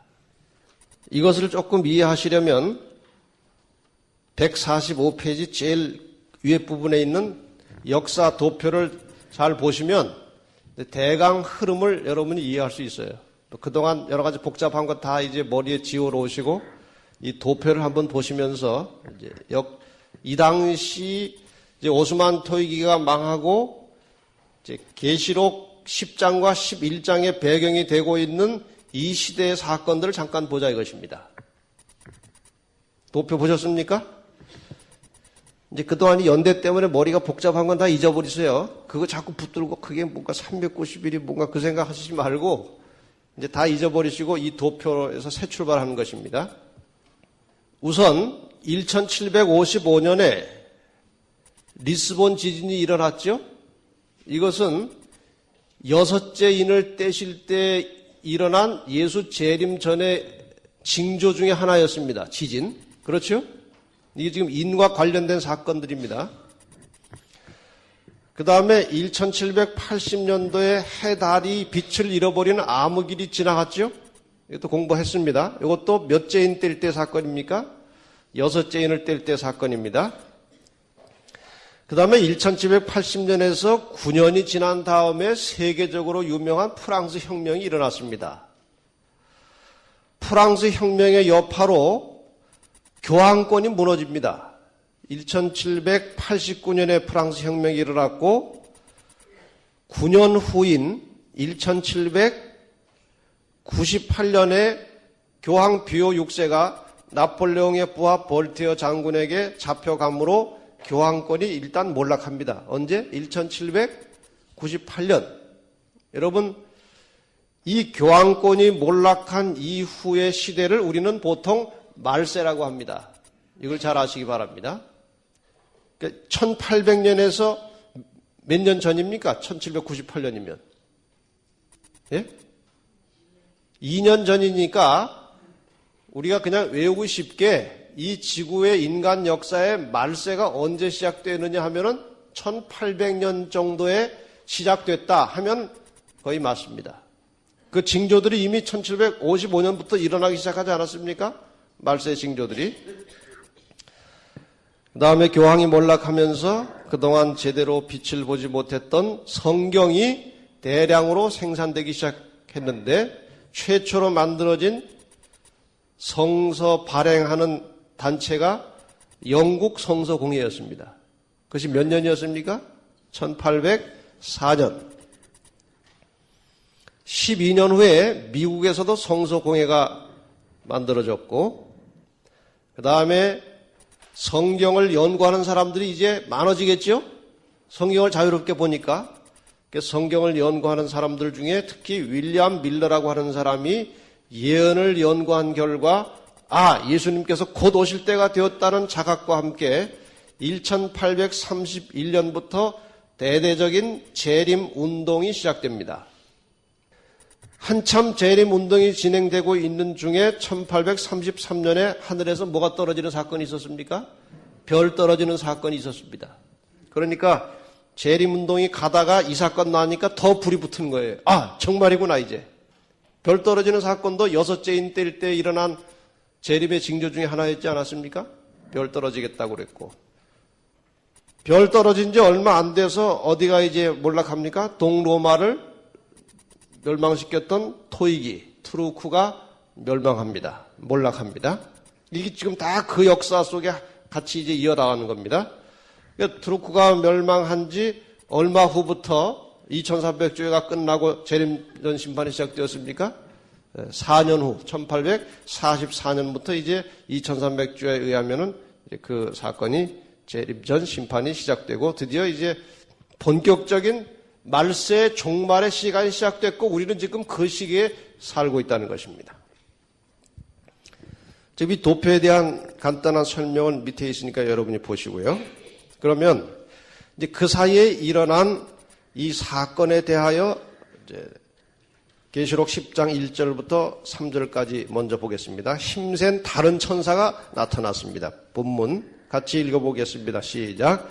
내가 또 보니 힘센 다른 천사가 구름을 입고 하늘에서 내려오는데 그 머리 위에 무지개가 있고 그 얼굴은 해 같고 그 발은 불기둥 같으며 그 손에 펴놓인 작은 책을 들고 그 오른발은 바다를 밟고 왼발은 땅을 밟고 사자의 불을 지는 것 같이 큰 소리로 외치니 외칠 때에 7 우레가 그 소리를 바라더라. 여기 천사는 7 나팔을 불어왔던 천사와는 다른 천사입니다. 힘센 다른 천사가 구름을 입고 하늘에서 내려왔다. 머리 위에 무지개가 있었고 얼굴은 해같이 빛났고 발은 불기둥 같았다. 이 모습은 계시록 1장 7절과 14절로 16절에 나오는 예수님의 모습을 연상하게 합니다. 그래서 어떤 주석에 보면 여기 나온 이 힘센 다른 천사는 그냥 보통 천사가 아니라 예수님이라고 설명하는 해석도 있습니다. 그러나 우리가 이것저것 여기서 단정은 지을 수 없고 어쨌든 하늘에서 아주 힘 있는 천사가 내려와서 이제 어떤 새로운 예언을 전해주는 것입니다. 그 천사의 손에 뭐를 들었습니까? 작은 책을 하나 들었고 한 발은 어디를 밟았습니까? 바다를 밟고 한 발은 땅을 밟고, 그러니까 바다와 땅을 다 밟고 있으니 이렇게 보시면 되겠죠? 그 작은 책의 내용을 바다와 땅을 밟고 있다는 것은 전 세계 모든 사람들에게 그 작은 책의 내용이 증거되고 드러나고 전파되어야 할 것이다. 그 뜻입니다. 그렇죠? 네. 그런 내용으로 이제 시작이 됩니다. 이것은 시대적으로 볼 때 언제 일어나야 되는가 하면은 6째 나팔과 7째 나팔 사이예요. 그러니까 말세라고 할 수 있겠죠? 6째 나팔과 7째 나팔 사이가 말세 아닙니까? 그러니까 이 지금 계시록 10장에 나타난 이 사건은 말세에 일어날 특별한 한 사건을 말하는 것입니다. 그러면은 이 말세에 일어날 사건에 대하여 성경에 언급된 몇 가지 성경절을 보겠습니다. 다니엘서 8장 이후에 나오는 2300주야에 대한 예언을 포함해서 그 뒤에 나오는 아주 중요한 내용들에 대해서 다니엘 12장 4절은 이렇게 기록하고 있습니다. 145페이지 제일 아랫부분 끄트머리 보십니까? 읽겠습니다. 시작. 다니엘아, 마지막 때까지 이 말을 간수하고 이 글을 봉함하라. 많은 사람이 빨리 왕래하며 지식이 더하리라. 그러니까 지금 다니엘 8장 이후에 나오는 그 이전까지를 포함해서 이 다니엘의 계시가 풀어지지 않다가 봉함되어 있다가 언제 풀어지겠다는 것입니까? 마지막 때에 풀어지겠다는 것입니다. 마지막 때까지는 너희가 이것을 이해할 수 없을 것이다. 그러나 말세가 되면 펼쳐져서 이해할 때가 올 것이다. 그 말입니다. 그 마지막 때가 되면 어떤 일이 일어나겠다는 것입니까? 많은 사람이 빨리 왕래하고 지식이 더해질 것이다. 그 다음에 8절로 10절까지 말씀을 한번 더 보겠습니다. 다시 시작. 내가 듣고도 깨닫지 못한지라 내가 가로되 내 주여 이 모든 일의 결국이 어떠하겠삼나이까. 그가 가로되 다니엘아 갈지어다. 대저 이 말은 마지막 때까지 간소하고 봉할 것임이니라. 여기까지 먼저 보겠습니다. 다니엘이 그 계시를 보고 깨닫을 수가 없었습니다. 제가 잘 모르겠습니다 했더니 무슨 말이 들려왔습니까? 마지막 때까지 간소하고 봉할 것이기 때문에 너는 이 말을 깨달을 수 없다. 너는 단지 본 것을 그대로 쓰기만 해놓으라. 그 말이죠. 10절 읽겠습니다. 시작. 많은 사람이 연단을 받아 스스로 정결케 하며 회개할 것이나 악한 사람은 악을 행하리니 악한 자는 아무도 깨닫지 못하되 오직 지혜 있는 자는 깨달으리라. 이 마지막 시대에 펼쳐진 이 다니엘과 계시록의 말씀은 아무나 깨닫는 것이 아니고 지혜 있는 자가 깨닫게 될 것이라고 했습니다. 대부분의 사람들이 악을 행하는 데 바빠서 여기에 무관심할 것이고 그러나 지혜 있는 자들은 이 말씀을 깨닫게 될 것이다. 저는 분명히 확신합니다. 여기에 와서 지금 계속해서 이 계시록의 말씀을 공부하고 계신 분들은 분명히 여기 다니엘 12장 8절로 10절에 예언된 지혜 있는 사람들이라고 저는 확신합니다. 그들에게는 하나님께서 깨달음을 주시겠다고 했어요. 누구든지 정말 진실한 마음으로 예언을 펼쳐서 깨닫고 이해하고 싶은 마음의 동기가 있는 사람들은 하나님께서 인도하셔서 이 말씀을 깨우치고 가르쳐 주실 것입니다. 그런데 그 소리가, 그 외치는 소리가 사자의 부르짖음과 우레소리 같다. 그렇게 표현이 되어 있습니다. 이것은 이 지금 펼쳐져서 공개되고 세계적으로 전파되어야 할 이 다니엘서의 기별이 얼마나 중요한 것인지 그리고 그 기별에 큰 능력이 있을 것을 우리에게 가르쳐주는 부분입니다. 그러므로 이 마지막 때에 지식이 발달하고 성경이 펼쳐지면서 드러날 기별은 봉함되었던 다니엘서의 예언이 펼쳐지고 풀려지기 시작한다는 것입니다. 그래서 그 천사의 손에 들려진 작은 책은 바로 다니엘서를 가리키는 것입니다. 그러면 정말 그 다니엘서와 관계돼서 그 이후에 모든 내용이 성취되었는지 한번 역사를 보면 다시 한번 확증할 수 있어요. 146페이지 중간에 보면 이 당시에 다니엘서가 얼만큼 큰 역할을 했고 영향을 미쳤는지 몇 개 예를 들었습니다. 우선 매뉴얼 라쿤자라고 하는 신부가 다니엘서를 연구해서 남미 지역에서 그리스도의 재림의 임박성을 전파하기 시작했습니다. 에드워드 어빙이라고 하는 사람이 또 다니엘서를 연구해가지고 영국에서 재림 소식을 전파했고 영국 국교회의 700여 명의 목회자들도 이 일에 같이 가담을 했다는 기록이 나옵니다. 요한 벵겔이라고 하는 사람도 다니엘서를 연구해가지고 독일, 러시아, 프랑스, 스위스, 스칸디나비아 등 여러 나라의 그리스도의 재림을 증거하였습니다. 요셉 볼프라고 하는 사람, 요셉 월프라고도 하고 볼프라고도 합니다. 이 사람도 다니엘서를 연구해가지고 1821년부터 1845년까지 아프리카, 이집트, 아비시니아, 팔레스타인, 시리아, 페르시아는 아마 이란 그 지역에 있죠. 인도, 미국 등을 여행하면서 재림 기별을 전했습니다. 다니엘서가 펼쳐지고 다니엘서를 연구하면서 세계 도처에서 재림에 대한 관심과 준비와 재림 운동이 시작되었다는 사실. 여러분 이 사실을 좀 깊이 마음속에 잘 담아두시길 바랍니다. 마지막 때가 되었기 때문에 예수님이 오신다고 하는 재림기별은 반드시 천사가 땅을 밟고 바다를 밟고 서 있었듯이 온 세계 전역에 재림의 기별이 전파되어야 하는 것입니다. 근데 오늘날 불행하게도 많은 교회가 예수 그리스도의 재림에 대하여 좀처럼 말하지 않습니다. 이상한 일입니다. 그것은 뭔가 성경을 제대로 백성들에게 전하지 않고 있다는 것입니다. 자, 이 힘센 천사가 전하는 메시지에 대하여 본문을 다시 잠깐 보겠습니다. 4절부터 길기 때문에 그저 제가 빨리 읽겠습니다. 일곱 우레가 발할 때 내가 기록하려고 하다가 곧 들으니 하늘에서 소리 나서 말하기를 일곱 우레가 발하는 것을 임봉하고 기록하지 말라 하더라. 내가 본 바 바다와 땅을 밟고 섰는 천사가 하늘을 향하여 오른손을 들고 세세토록 살아계신 자 곧 하늘과 그 가운데 있는 물건이며 땅과 그 가운데 있는 물건이며 바다와 그 가운데 있는 물건을 창조하신 이를 가리켜 맹세하여 가로되, 뭐 내용은 길지만 오른손을 들고 창조주 하나님을 향해서 맹세했다. 그것이죠.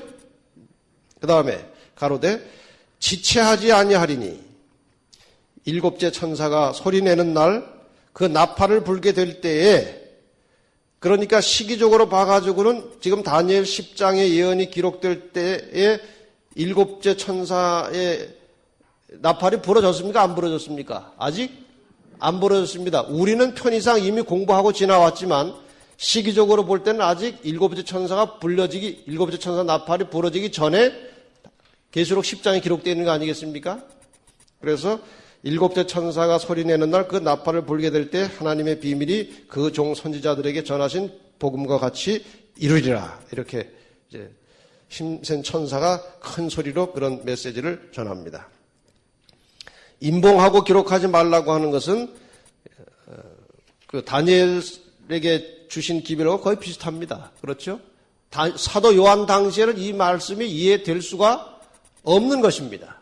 그래서 일단 기록하지 말라는 것은 아예 쓰지도 말라는 것이 아니고 임봉하라는 말을 다시 한번 강조해서 기록하지 말라는 것이지, 기록이 돼 있지 않습니까? 일단 본 것이 그런 뜻으로 해석하면 되겠습니다. 147페이지로 넘어가시면 오른손을 든 것은 그 맹세하는 자세지요. 그런데 그 맹세의 내용은 간단합니다. 뭐라고 했습니까? 그 맹세 아주 그 서로는 길어요. 뭐 오른손을 들고 세세토록 살아계신 자 뭐 쭉 해서 맹세하여 가로되 뭐라고 됐어요? 지체하지 아니하리니. 이게 무슨 말이냐 이것입니다. 지체하지 아니하리니. 일곱째 천사가 소리내는 날 그 나팔을 불게 될 때 하나님의 비밀이 그 종 선지자들에게 전하신 복음과 같이 이루리라. 이것이 맹세한 것입니다. 그럼 지체하지 아니했다는 말이 무엇인지, 이 지체하지 아니하리를 원문 그대로 해석하면 시간이 더 없겠다 그 말입니다. 남은 때가 없겠다 그 말입니다. 여러분 그 성경에 보면 그 난외주라고 하는 것이 있어서 어떤 중요한 말에 대해서 밑에다가 별도로 설명해 놓은 것이 있어요. 이 부분은 난외주에도 나오는 것입니다. 남은 때가 없다, 시간이 더 없다, 그런 뜻입니다. 왜냐하면 왜 시간이 더 없다고 했는가?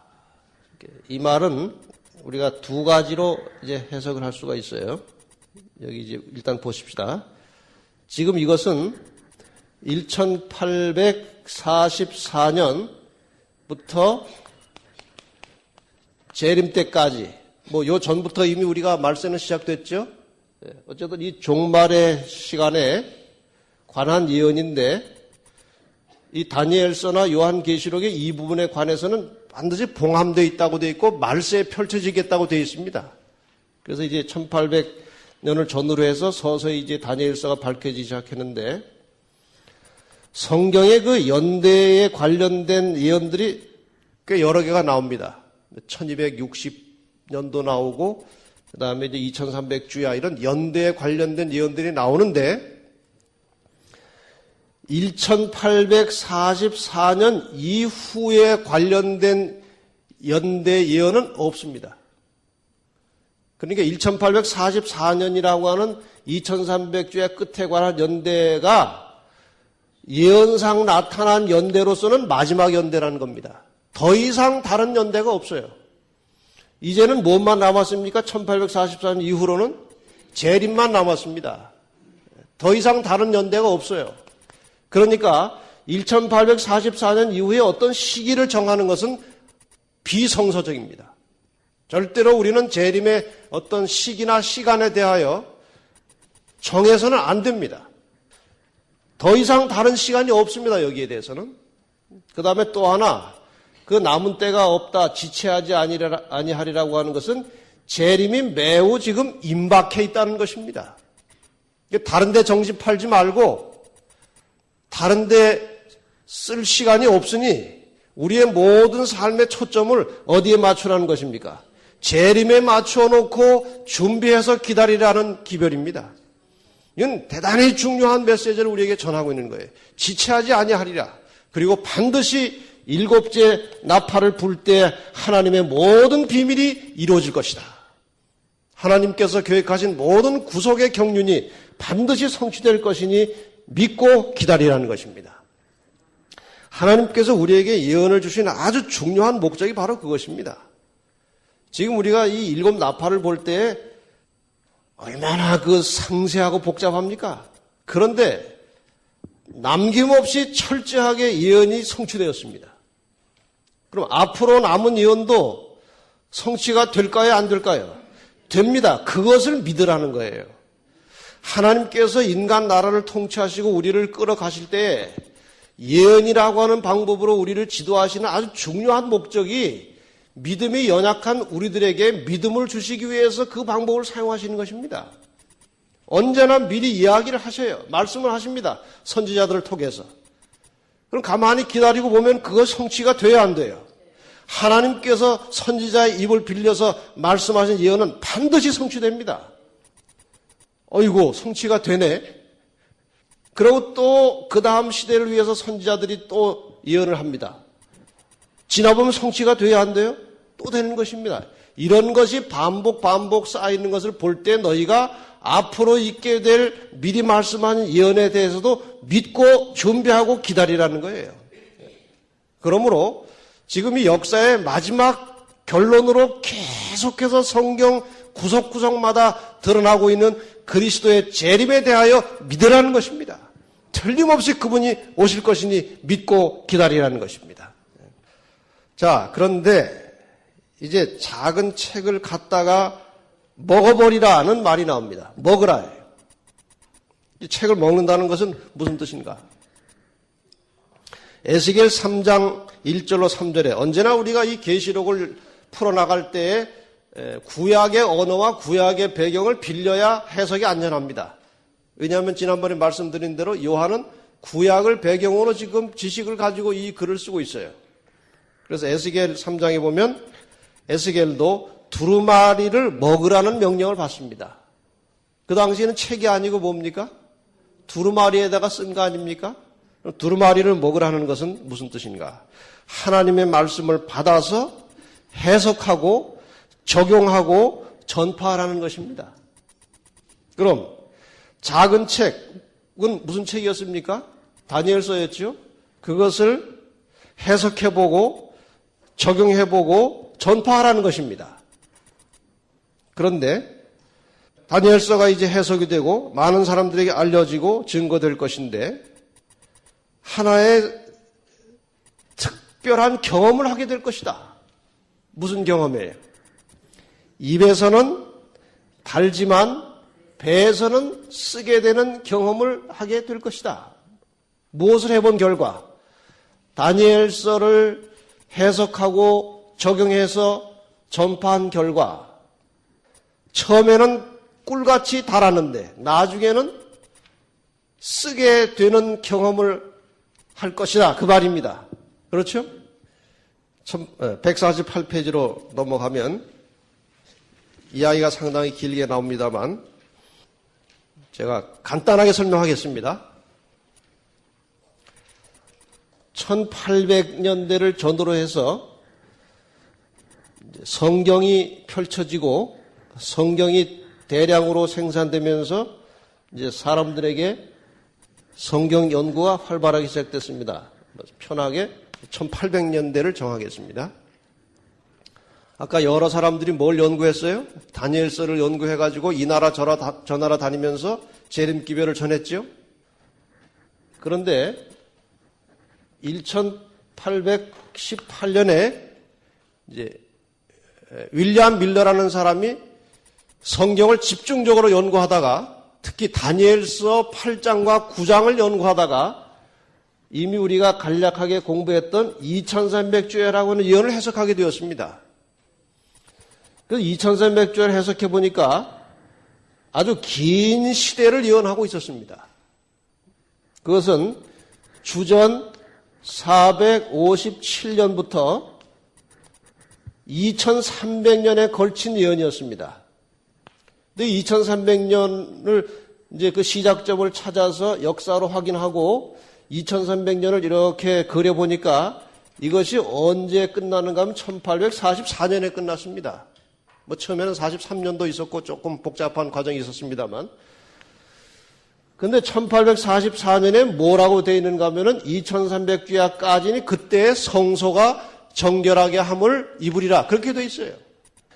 근데 이미 우리가 뭐 간략한 공부를 했고 여러분께서 그 99페이지에 보면 여러분 교재 99페이지에 보면 보충 수업 2 그래가지고 2300주에 대한 공부가 나와 있습니다. 나중에 개인적으로 좀 보시고요. 어쨌든 1844년에 성소가 정결하게 된다는 사실을 윌리엄 밀러가 깨닫고 이 성소 정결을 윌리엄 밀러는 무엇으로 해석을 했는가 하면 재림으로 해석한 것입니다. 그래서 나중에는 날짜까지 나왔어요. 왜냐하면 대속죄일 뭐 이런 거 계산해가지고 1844년 10월 22일이라고 하는 날짜까지 정해놓은 것입니다. 그래서 1818년에 그것을 깨달은 윌리엄 밀러가 오랫동안 고심을 하다가 1831년부터 이별을 가지고 재림에 대해서 전파하기 시작했습니다. 그런데 그동안 다른 사람이 전파할 때보다 훨씬 이것이 영향력이 컸어요. 왜냐하면 연대 계산이 정확하거든요. 그런데 단지 이 당시에는 아직 성소에 대한 지식이 없었기 때문에 성소가 정결하게 된다는 말을 이해를 못하고 재림으로 갖다가 맞춘 것입니다. 그런데 왜 하나님께서 이것을 그냥 두셨느냐? 이후에 그 이유가 나와요.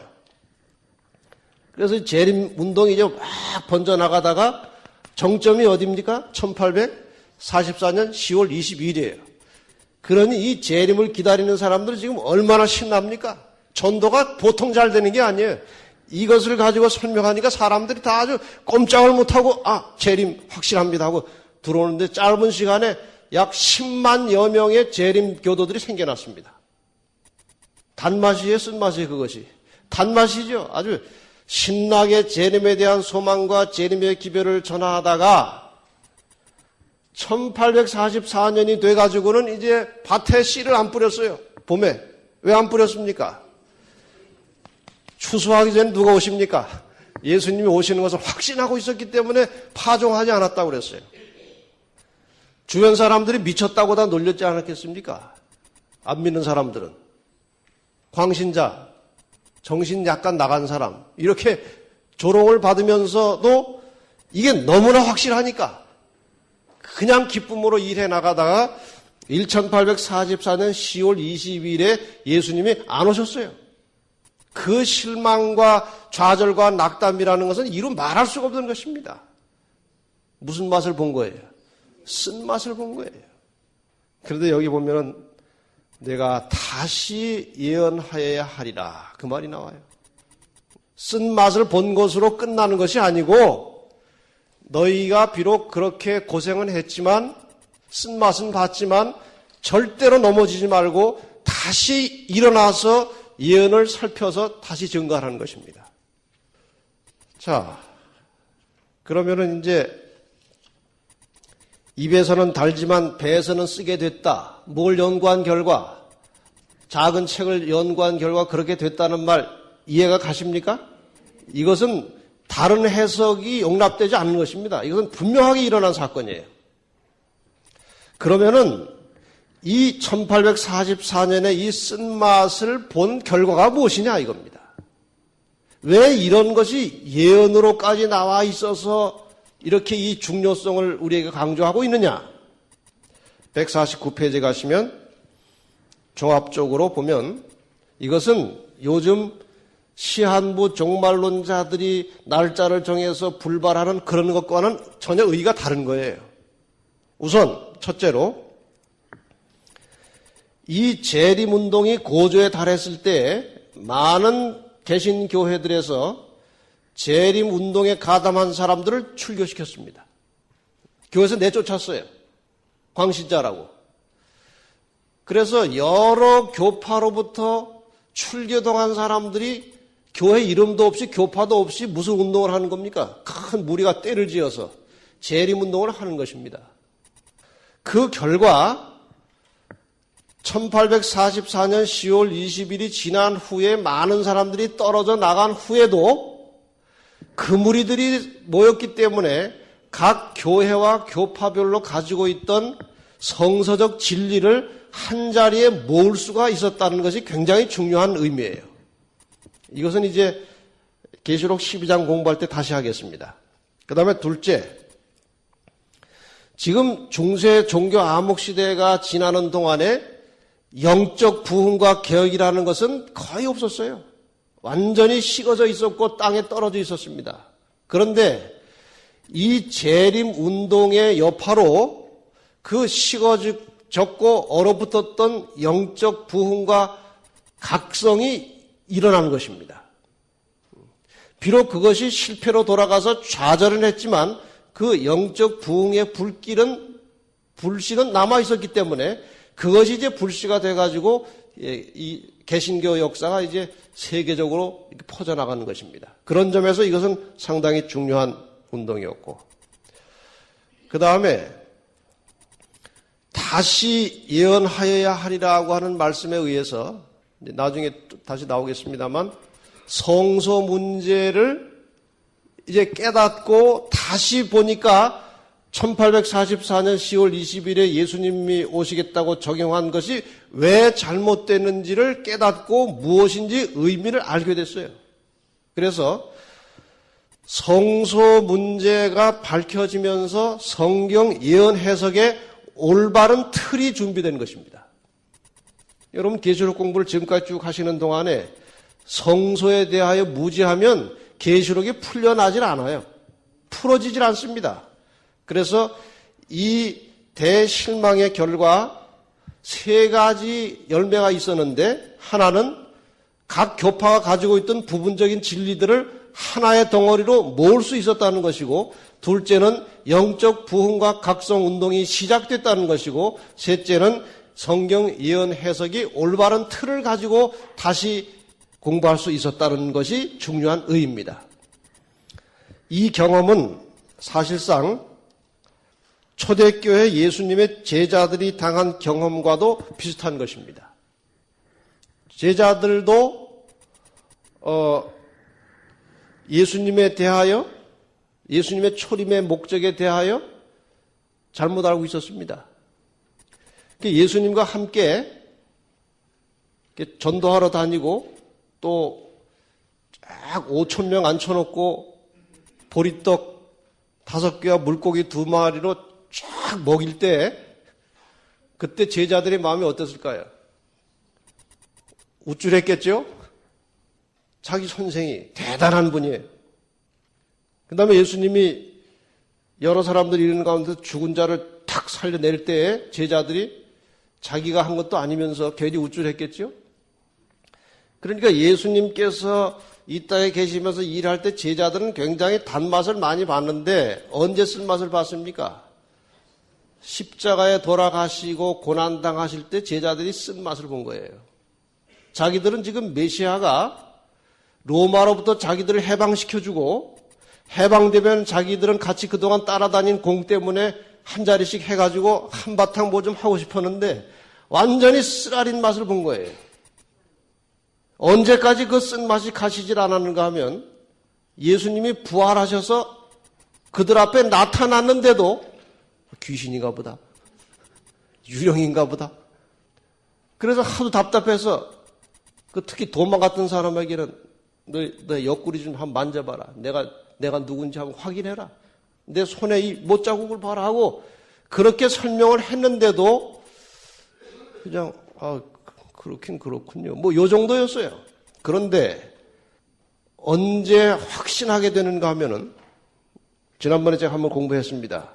엠마오로 가는 두 제자 사이에 예수님이 끼어들어가지고 아주 좌절해가지고 실망해서 가고 있는데 성경을 가지고 구약의 예수님에 대하여 예언된 말씀을 하나씩 펼쳐서 그것이 예수님께 다 성취되었고 그 예수가 십자가에 돌아가는 것은 이미 예언된 것이고 그는 부활하실 뿐이고 하는 것을 예언과 맞추어서 다 설명을 딱 해주니까 정신이 번쩍 들고 눈이 뜨였습니다. 아주 상세하게 예언을 가지고 설명하셨어요. 그 다음에 엠마오 제자들이 헐떡거리면서 어디로 갔습니까? 다시 예루살렘으로 들어갈 때 예수님은 이미 그 제자들 속에 들어가셨어요. 거기서도 다시 또 선지서와 시편에 나타난 예수님에 관한 예언을 펼쳐서 설명할 때 드디어 제자들이 눈을 뜨고 그리스도의 메시아이심을 확신하게 되었어요. 그 다음부터 제자들은 두려운 것이 없었습니다. 목숨을 걸고 그리스도에 대하여 증거하고 증언하게 된 것입니다. 지금 우리는 1844년에 재림을 기다리던 이 우리의 선조들이 쓰라린 맛을 경험했고 그 다음에 다시 예언을 펼쳐서 이제는 정말 그분이 확실하게 재림하실 것이라는 아주 너무나 밝게 빛나는 진리의 빛 속에 살게 되었습니다. 의심할 여지가 없는 것입니다. 여러분 주님께서 오신다는 사실을 의심 없이 믿으시길 바랍니다.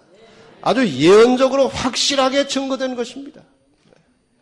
그래서 지금 우리는 이 계시록 10장의 교훈을 통해서 정말 중대한 교훈을 안고 가시기를 바랍니다. 11장을 펴면 또 신비하고 놀라운 예언이 또 나옵니다. 프랑스 혁명의 역사가 여기 나와요. 잘 보시면 이제 이 역사는 다음 시간에 공부를 좀 더 하기로 하고요. 어쨌든 우리는 이 역사의 마지막 부분에 우리에게 펼쳐진 예언의 말씀에 대하여 깊은 관심을 가지시고 잘 공부하시고 인식하시고 믿음을 가지시기를 바랍니다. 지혜 있는 자들은 이 말씀을 깨달을 것이라고 하셨습니다. 우리가 점점 더 하늘의 밝은 빛을 통해서 지혜를 얻고 나아가서 이 깨달음을 다른 사람들에게 널리 증거하고 전파하는 이 마지막 시대 하나님의 신실한 증인들이 되시기를 바라면서 오늘 강의를 마치겠습니다.